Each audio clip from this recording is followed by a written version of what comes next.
Hello everyone, welcome back to the channel. Today's video dives into a moment that is shaking the entire geopolitical landscape, a moment that military analysts are calling one of the most stunning twists of the Russia-Ukraine war. This event has not only rattled Moscow, but pushed the Kremlin into its most uncomfortable position since the invasion began. What happened that made this night the worst for Vladimir Putin? What kind of attack unfolded that forced Russia into shock, silence, and desperation all at once? And why are analysts saying this night could shift the direction of the war? Today, we break down everything in detail, from the attack itself to the reaction, to what it means for Russia, Ukraine, and the world. The night began like any other, but what followed became a nightmare for the Kremlin.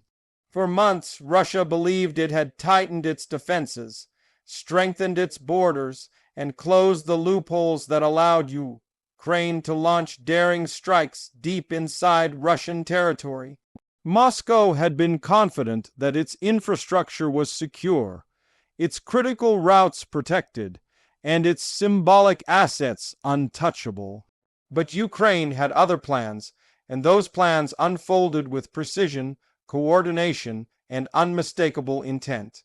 The attack didn't just target a structure, it targeted Russia's pride. As the night sky lit up, the first reports came through from Russian military channels. At first, officials tried to minimize the situation. They claimed it was a small incident, a minor strike, nothing serious.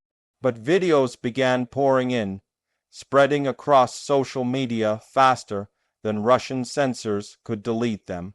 Massive flames rose into the air. Shockwaves could be felt miles away. Emergency sirens echoed across the region. This was no minor incident. This was a direct hit on something deeply important to the Russian war machine.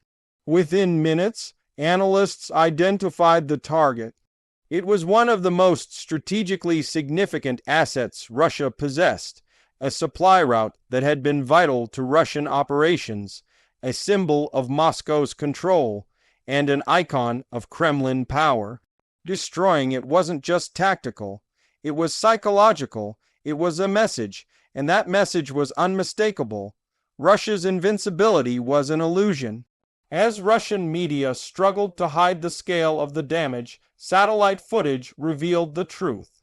Critical sections were destroyed, support structures collapsed, and fire continued burning long after the initial strike. This wasn't a light blow, this was crippling. Military experts immediately pointed out the consequences. Over 30% of logistical routes for Russian troops in the region depended on this pathway.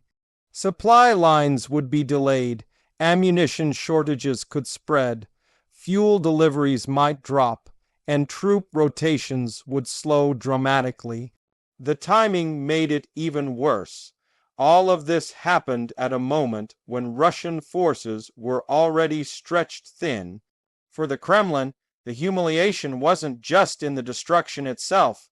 It was in how easily Ukraine pulled it off. Western analysts began pointing out how advanced Ukrainian intelligence had become. They had mapped the route, analyzed the weak points, studied Russia's air defense patterns, and identified the best moment to strike. This operation required precision planning, coordinated intelligence, and access to real-time surveillance. It proved Ukraine's capabilities had grown far beyond what Russia expected. Inside Russia, panic began spreading. Pro-war bloggers, who usually support the Kremlin, erupted in rage. They called the attack a disaster, a betrayal of Russian security forces, and the clearest sign yet that Moscow's defenses were failing. Some asked why Russia's billion-dollar systems couldn't stop a strike like this. Others asked why the Kremlin lied about the situation instead of preparing better defenses. But the biggest embarrassment came from one simple fact. This wasn't the first time Ukraine had struck this route. Russia had rebuilt it before, spending millions, deploying thousands of workers, and promising the world the structure was stronger than ever. Putin personally boasted about it. Russian state TV celebrated it. The Kremlin used it as proof of dominance.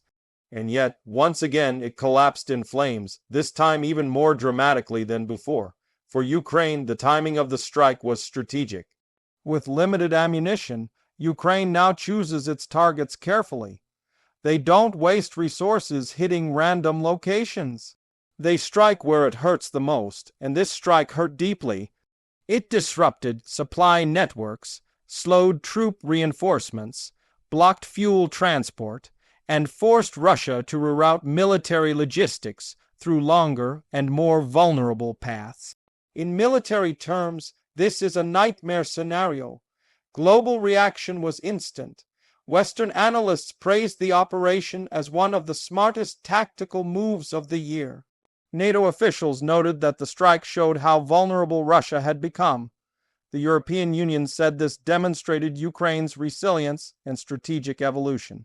Even China, usually cautious, released a statement urging restraint, which analysts interpreted as quiet concern for Russia's weakening position.